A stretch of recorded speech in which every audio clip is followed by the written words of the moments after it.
What's up everybody, my name is Jason Ortega and welcoming you to Blended Graphics. I've had a lot of requests to start a YouTube channel, so here it is. You ask and you shall receive, right? Anyways, let's start this new journey together, and with this new channel, my goal is to not only show you my creative workflow and provide you with insight to the creation of my personal work, but to also give you some tips and tricks along the way and show you some methods that can take your Photoshop skills to that next level. With this channel, you'll see a variety of videos being posted, anywhere from Photoshop tutorials to speed art to beginner's tips and tricks. I want to provide you with an assortment of videos that can benefit Photoshop users at all levels of experience.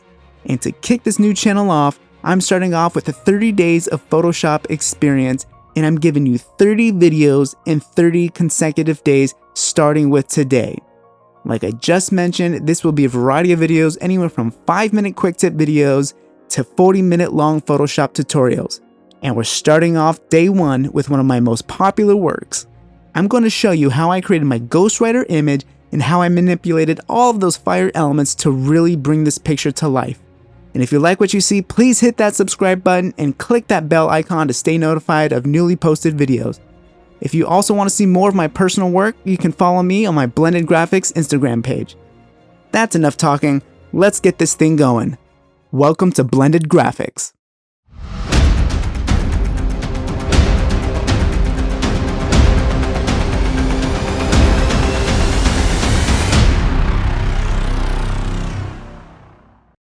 Alright, let's get started. Let's go ahead and bring in our Ghostwriter character as well as our background. Command T so we can transform this. We're going to scale it up a little bit and rotate it ever so slightly just to kind of give it a fun perspective. Somewhere right around here is looking pretty good. And let's go ahead and press enter and confirm that. We're going to bring in our ground layer, and with the rectangular marquee selection tool, we're just going to get the sky here, and then we're going to add a layer mask to that.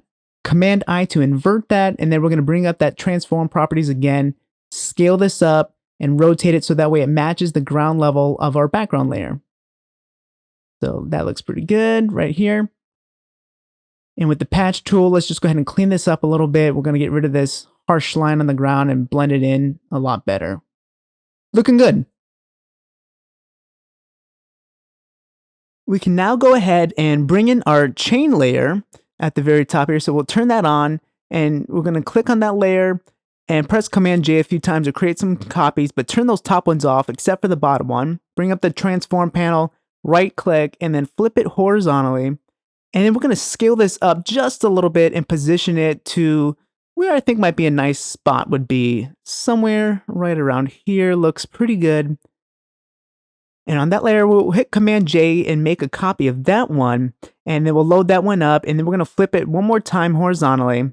And we're going to position it to the other side so we can just kind of connect this. And what I'm going to try to do is really try to line up these links here as best as I can to make it seem pretty continuous from one chain to the next. And on the layer mask, let's just go ahead and paint away some of that excess chain that we don't need on both of those chains, just so we can blend it in a little bit better. Okay, now it's looking pretty good now. So let's go ahead and bring in another one of our copies. And we're not going to scale this one up at all since it's going to be closer to him. We're just going to tweak it and rotate it just ever so slightly. And what we're going to do with this one this time is we're actually going to go up to Edit, come down to Puppet Warp, and let's go ahead and put some pins in here, because now we're going to go ahead and just bend this chain to give the impression that it's actually going to be coming through his hand.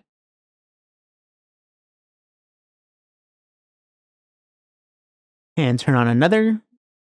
And again, we're just going to be completing the same process over and over again, just until we can kind of finish this up a little bit. Let's zoom in a little bit and line this up just a little bit better to make sure that all these chain links are indeed actually connecting from one to the next. Now, we're just a little bit off there, so we'll tweaking it just a little bit more. I think that's looking pretty good. Yeah. All right, so now on the layer mask, we're just going to go ahead and paint some of that away, blend this together to make it look like one giant chain.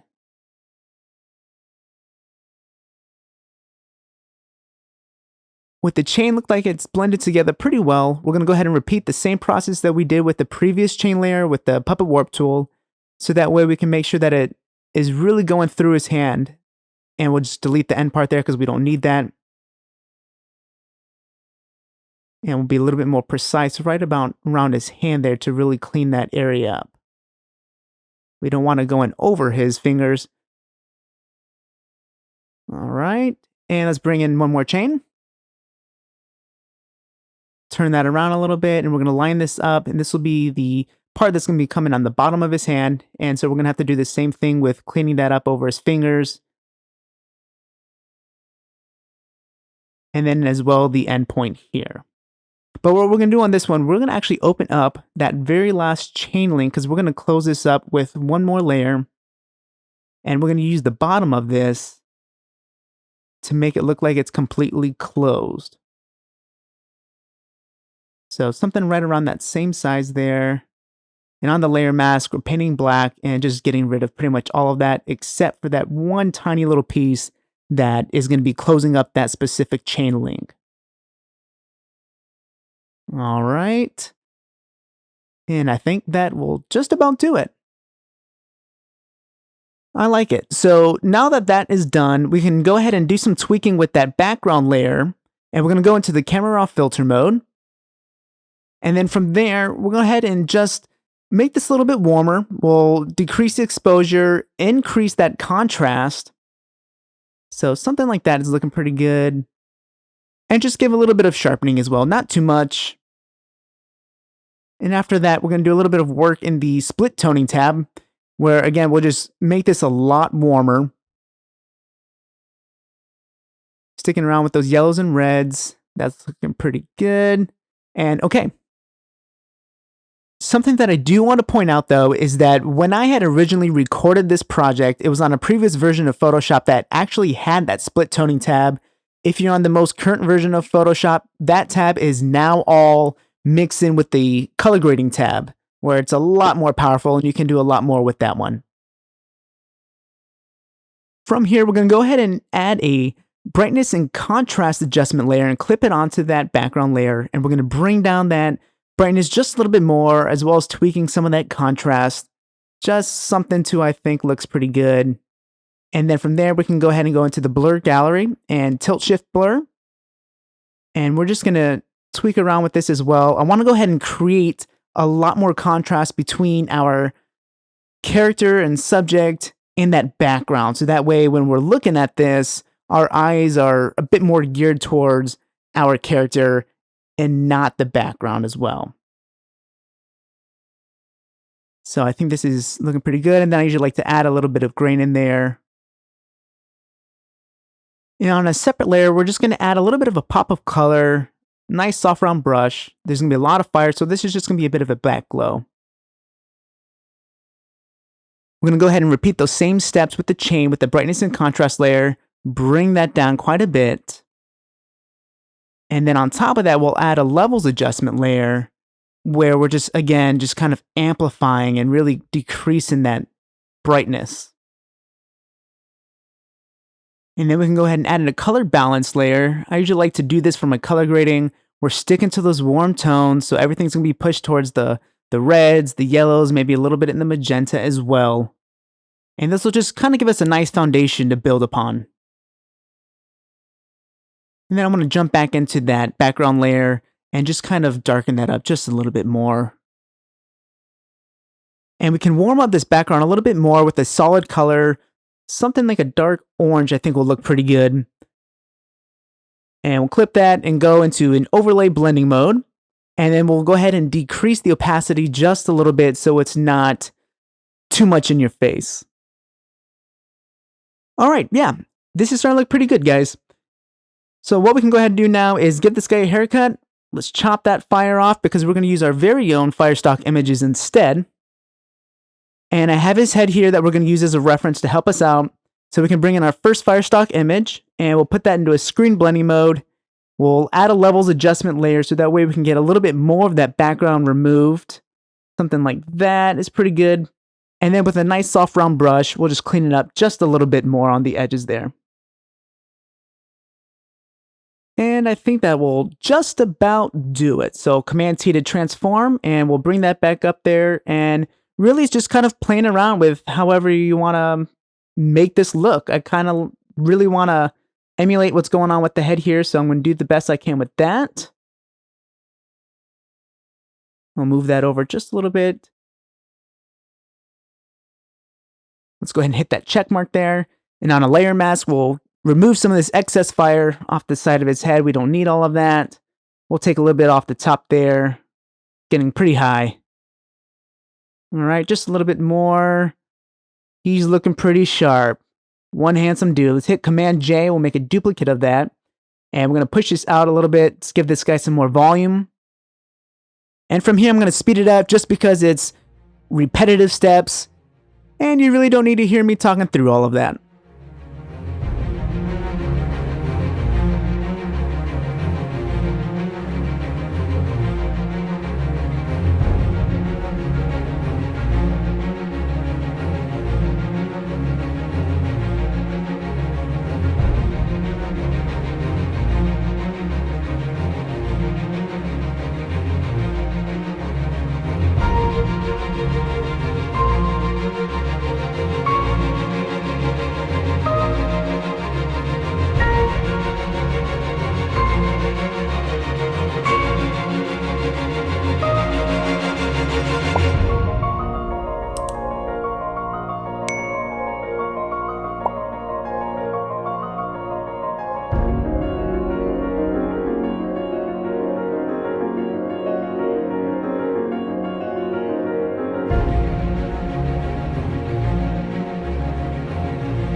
He is looking hot. Okay, now that we got his head looking the way I want to, let's go ahead and move back onto that chain, and we're going to really start building up those effects. First thing I want to point out before we get started is anytime I do any sort of glow work, I always use multiple colors, different hues, different saturation levels to really amplify those effects and make them really pop and stand out. So that's what we're going to do here with the chain, because it's going to be working with different heat levels on that chain. The whole thing's not going to be on fire, just the end part. So I want to use different colors to reflect that. We'll go ahead and pull up our very first solid color adjustment layer, and we're going to do something with a nice gold color. We'll clip that down to the layer below, and we'll go ahead and put this into the overlay blending mode. And then we'll click on that layer mask, Command I to invert it, and we'll pull up our next color. We'll do something a bit darker this time, a little bit more orangish, and we'll repeat those same steps, put into overlay blending mode, and actually let's go ahead and do something just a little bit darker. I think might look pretty good. We'll bring down the opacity just a hair, Command I on the layer mask to invert it, and let's go ahead and start painting this in little by little. This is where things start getting pretty tedious with this composition, is working with this chain here. I'm going to go ahead and speed this up again so that way you don't see me taking the time to do all of this brushing.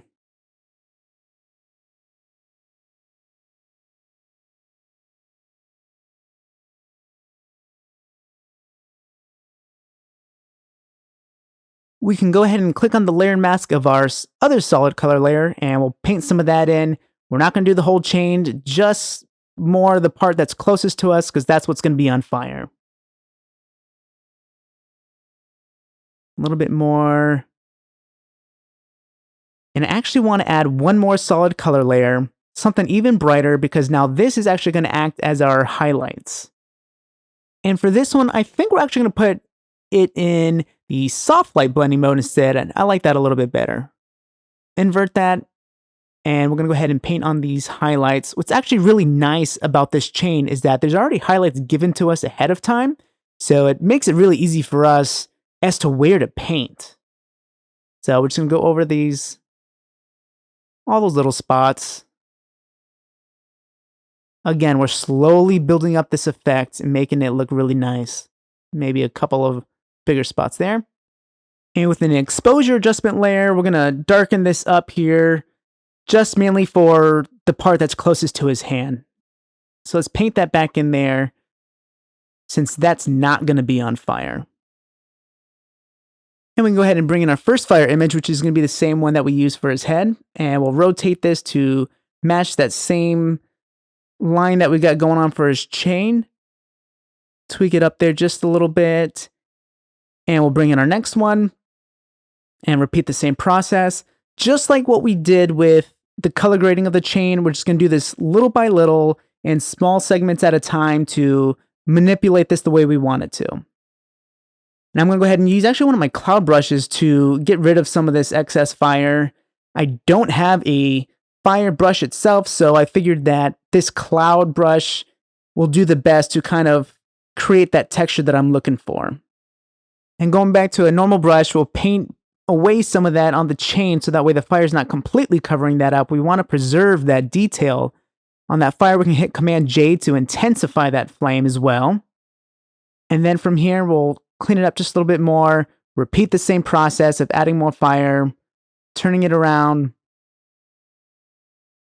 and we'll put that into the screen blending mode and do the same thing again. So we got it just about where we want it now. We'll hit enter on a layer mask. We're gonna trim away some of that edge there, cleaning up just a little bit. Maybe make a final tweak here. Something right around here. Yep, I think it looks good. And now that we added another fire element on top of that chain and did what we didn't want to do, which was remove some of that definition of the chain itself, we need to bring that back. So what we're going to do is on the chain layer itself, holding down either Control or Command, we're going to click on the layer to load up a selection of the chain, and then on a new layer with a gold color, we're going to paint some of that back in so that way we can see the individual chain links once more. We can also go ahead and play around with the blend modes. A lot of the time it's just going through and seeing what looks pretty good to your eyes. And I'm thinking maybe this vivid light looks pretty good. We'll lower that opacity down just a little bit more. And we'll just go ahead and continue adding more fire elements to this. Again, we're just continuing to build upon what we already got going on. A little positioning here, using my cloud brush to brush away some of that. And then we can also use our warp tool as well to, again, just kind of form this the way we want it to around that chain, getting it to look as much to our vision that we have in our mind.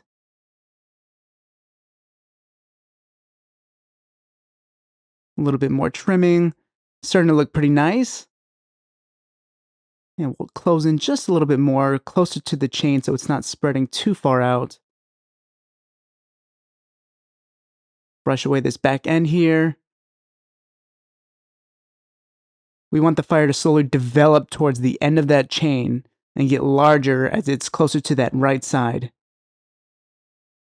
Those previous Firestock images were on that back side of the chain if you noticed, and so this one we're putting on the front side there, and we're going to use that puppet warp tool to get it to where we are. And after we invert this, we're just going to go ahead and paint back some of that back onto the chain. So a little bit right there. We don't want it too far up to the right because we already got something good going on, just this back side here. And this is where you just really want to take your time with this and not rush through it and make it look like a mess in the end. Really slowly make it the way you want it to look. So this is actually looking pretty good right now.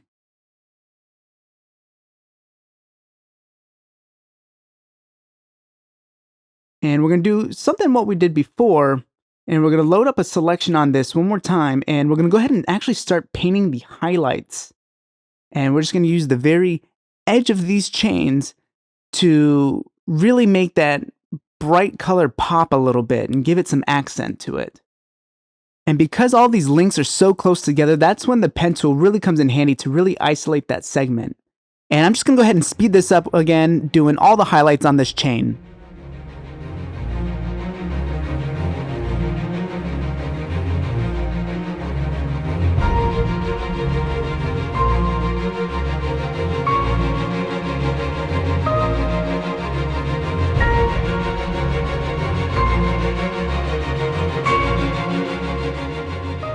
And now that we got that first round of highlights in, I just want to take a quick second to just kind of go over how I typically like to put all those little accent highlights on any object that I'm working on.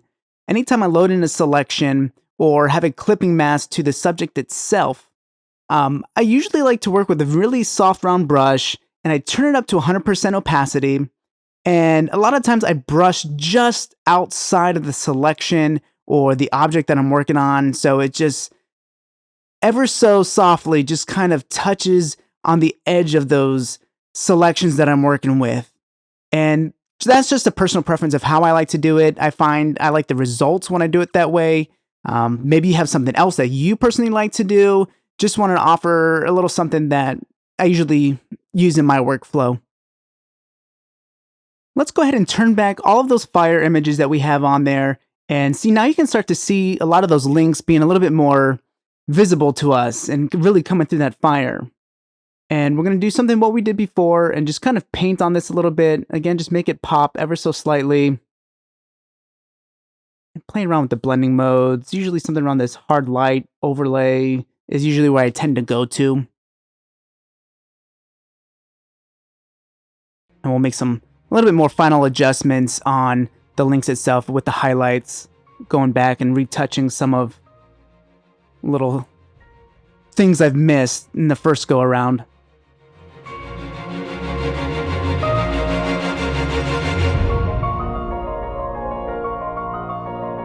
Really, it's just a lot of playing around with this and trial and error and what you like, what you don't like, and kind of repeating the same process over and over again, really.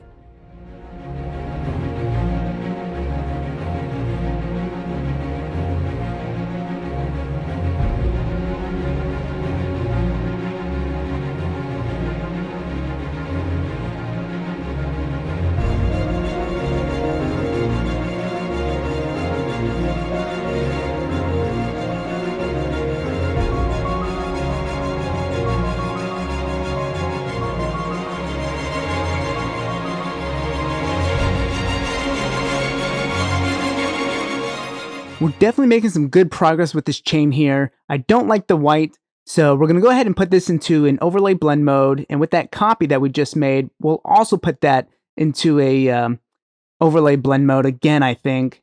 And then one more time, make another copy. We're just really making this pop. And we're just building and building upon. This one we'll put into soft light, and we'll turn down the opacity just a little bit. And now look at how good that chain is looking. Really nice. And we can go back into our solid color layers that we had before and just do a little bit of tweaking here. Just kind of, again, just making this pop a little bit more. Just little adjustments, nothing major. And adding a new layer below the chain, we can go ahead and start adding some glows in. So we'll pick a nice warm color, and with the soft round brush, just do little dabs here and there along the chain.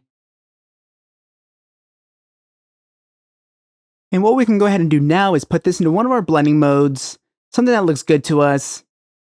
And then we'll just do a couple more little dabs along here, wrap this thing up a bit.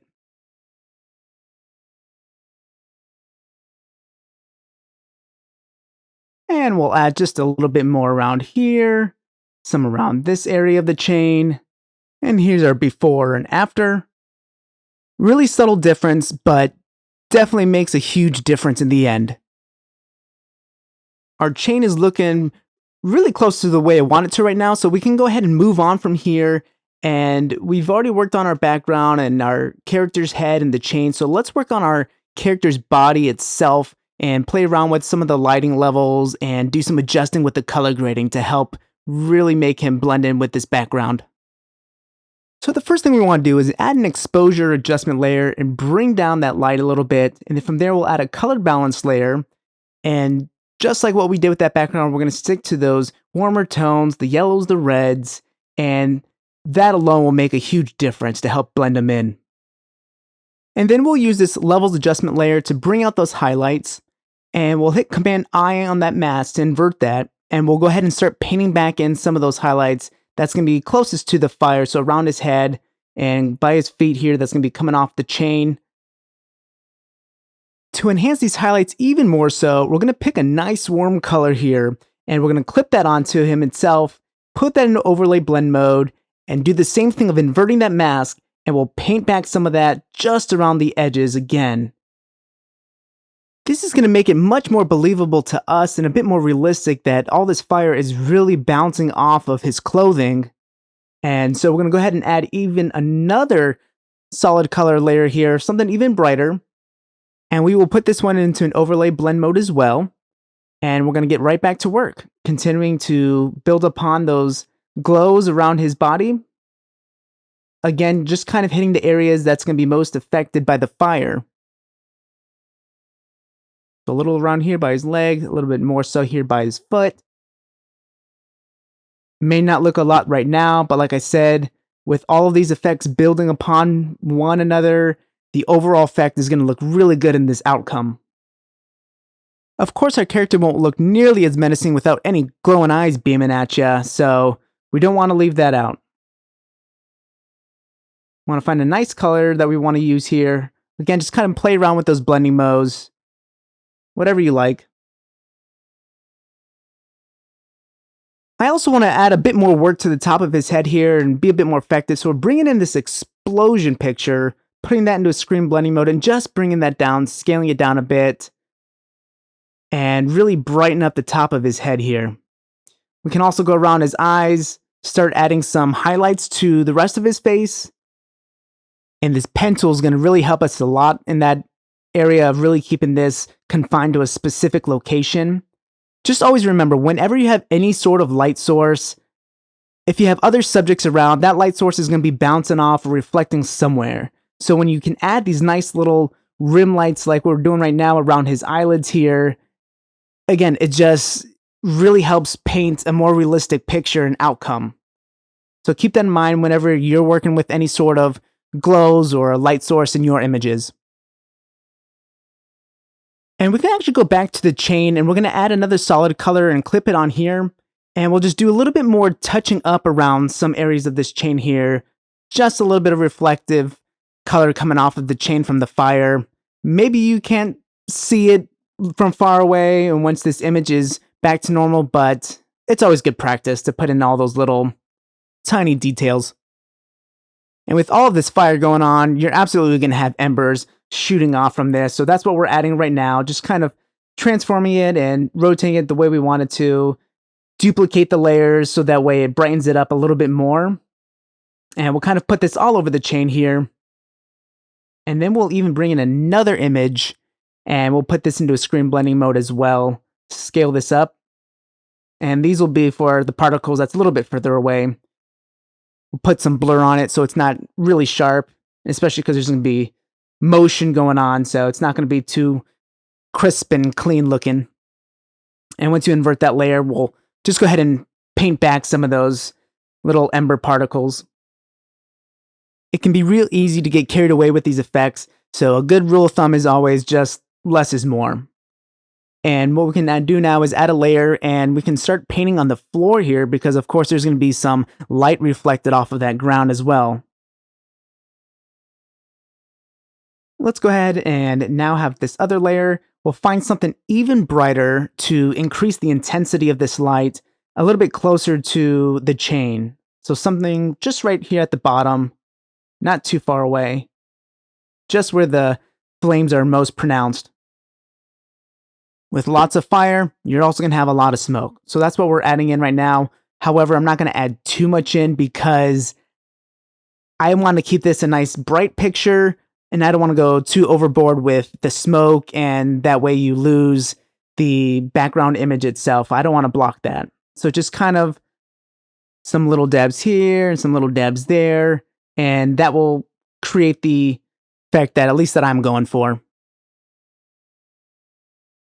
We can even lower the opacity just a little bit as well for this. On our background alone, we're going to go to select and go down to color range. And we will actually go to our midtones here. And we're going to play around with this slider here because what I want to do is I want to essentially just select all of that mid-range color. And then we're going to add another layer on here. And we're going to paint this over with like a yellowish color as well. And Command D to deselect, and we'll put this into one of these blending modes. I think maybe soft light, and we can turn down the opacity a little bit, and look at that difference it makes. Really makes that background pop. We'll turn down the opacity a little bit more, maybe put this into an overlay blend mode instead. But yeah, really cool technique. I highly recommend you guys using in your work. And we're at the point now where we're really just kind of wrapping things up here, just adding a little bit more glows and a little bit more detail to this image from behind him as well. Another fun technique I like to do is with one of my flare brushes that I created, I like to rotate that and just kind of align it up with the areas that are supposed to be the brightest part of the glows, which is going to be the hottest and the most intense. And with the white light, we're just going to kind of hit some of these edges and really just make this even more intense than what we already have right now. And it looks like I've actually missed some of these areas on the link, so I'm just going to go back over and paint these just to make everything nice and blended really well. And I think we're at a point now where we can go ahead and merge all of these layers together and send this through the Camera Raw filter for some final touch-ups. So with that top layer selected, if you hold down Command-Shift-Option-E for Mac or Control-Shift-Alt-E for PC, and what that'll do is that will merge all of these layers together and create a copy above the layer that we have right now. And then what we can do is go ahead and right-click that layer and then convert that to a smart object, and then we'll send that through the Camera Raw filter. From here, I'm just going to go around and just make these tiny little adjustments to just make this picture just look even better.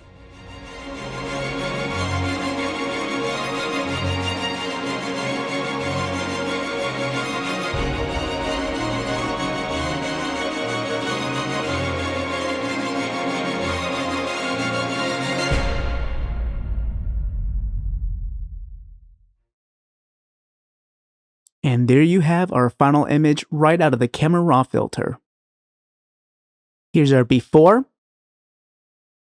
And here's what it looks like after we made all of those adjustments in the Camera Raw filter. That filter itself is absolutely powerful, and it's something that I use at the end of all of my pictures as a final touch-up before I do a final export of the image. Thanks a lot to everyone who made it to the very end of this video. I know it was a bit of a long one. I had a lot of fun creating this picture, and I hope that maybe you learned something along the way that you can also apply to your very own personal compositions. If you like what you saw, please hit that like icon and leave a comment, and please be sure to check out the video tomorrow for day 2 of 30 Days of Photoshop.